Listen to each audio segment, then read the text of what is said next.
Hi friends, നമുക്കിന്നൊരു recipe നോക്കാം. പുട്ടുപൊടി വെച്ചിട്ടാണ് ഉണ്ടാക്കണത്. ഇൻസ്റ്റയിൽ കണ്ട റെസിപ്പി ആട്ടോ. അതിനാവശ്യമുള്ള സാധനങ്ങൾ: പുട്ടുപൊടി, തേങ്ങ, പഞ്ചസാര, ഉപ്പ്. ആദ്യം ഇപ്പോൾ തേങ്ങാപ്പാലിന് പകരം നമുക്ക് കവർപ്പാൽ എടുക്കണമെങ്കിൽ എടുക്കാം. ഞാൻ തേങ്ങാപ്പാലാണ് എടുത്തത്. പുട്ടുപൊടി നമ്മളിപ്പോൾ ഇത് ഇൻസ്റ്റൻറ്റിന് ഉണ്ടായിരുന്നു എൻ്റെ കയ്യിൽ, അതുകൊണ്ട് അതാണ് എടുത്തത് കേട്ടോ. ഒരു കപ്പ് പുട്ടുപൊടിക്ക് ഒന്നര ഗ്ലാസ് തേങ്ങാപ്പാൽ വേണ്ടി വന്നു എനിക്ക്.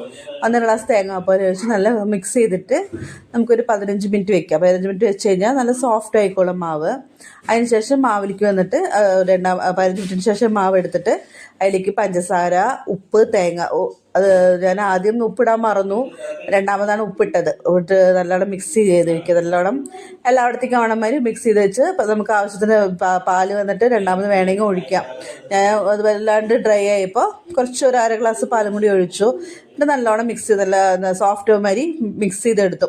നമുക്ക് തേങ്ങയും പഞ്ചസാരയും ഉപ്പും കൂടി എല്ലായിടത്തേക്കും ആവണം മാതിരി സോഫ്റ്റ് ആക്കി നല്ല മിക്സ് ചെയ്ത് വെച്ചു. എന്നിട്ട് ഒരു പാത്രത്തിൽ ഞാൻ സ്റ്റീലിൻ്റെ പ്ലേറ്റാണ് എടുത്തത് കേട്ടോ. ആ സ്റ്റീലിൻ്റെ പ്ലേറ്റിൽ വന്നിട്ട് നെയ്യോ ഓയിലോ നമുക്ക് എന്താ വേണ്ടിച്ചാൽ അത് തേച്ചിട്ട് നല്ലോണം ആ മാവ് മിക്സ് ചെയ്ത് അധികം ലൂസാവരുത്, കട്ടിയിൽ തന്നെ മാവ് ഒഴിച്ച് അതിലൊഴിച്ച് നമ്മൾ ഇഡ്ഡലി ചെമ്പിൽ വെച്ച് ഒരു 10 മിനിറ്റ് ഓരോരുത്തർ ഫ്ലെയിം അനുസരിച്ചിരിക്കട്ടെ. എനിക്കൊരു 15 മിനിറ്റായി അതിൽ ആവിയിൽ വേവിച്ചെടുത്ത്. നമ്മളിപ്പോൾ പിന്നെ ഇഡ്ഡലി നോക്കുമല്ലോ വെന്തോ, അതിനൊന്ന് ഇത് വെച്ച് നോക്കിയപ്പോൾ വെന്തിട്ടുണ്ട്. അപ്പോൾ അതെടുത്ത് ചൂടാറിയതിന് ശേഷം നമുക്ക് മുറിച്ച് ഉപയോഗിക്കാം. നന്നായിട്ടുണ്ട്. അപ്പോൾ കറി വേണമെന്നില്ല ഇതിന്, നമുക്ക് വെറുതെ കഴിക്കാൻ നല്ല ടേസ്റ്റ് ഉണ്ട്. പിന്നെ ഞാൻ എടുത്ത പാത്രം കുറച്ച് പരന്ന പാത്രമായി, കുറച്ച് ചെറിയ പാത്രമാണെങ്കിൽ ഇനിയും പീസ് നല്ല വലിപ്പം ഉണ്ടായേനെ. വീഡിയോ ഇഷ്ടമായാൽ ലൈക്ക് ചെയ്യണം, കമൻറ്റ് ചെയ്യണം,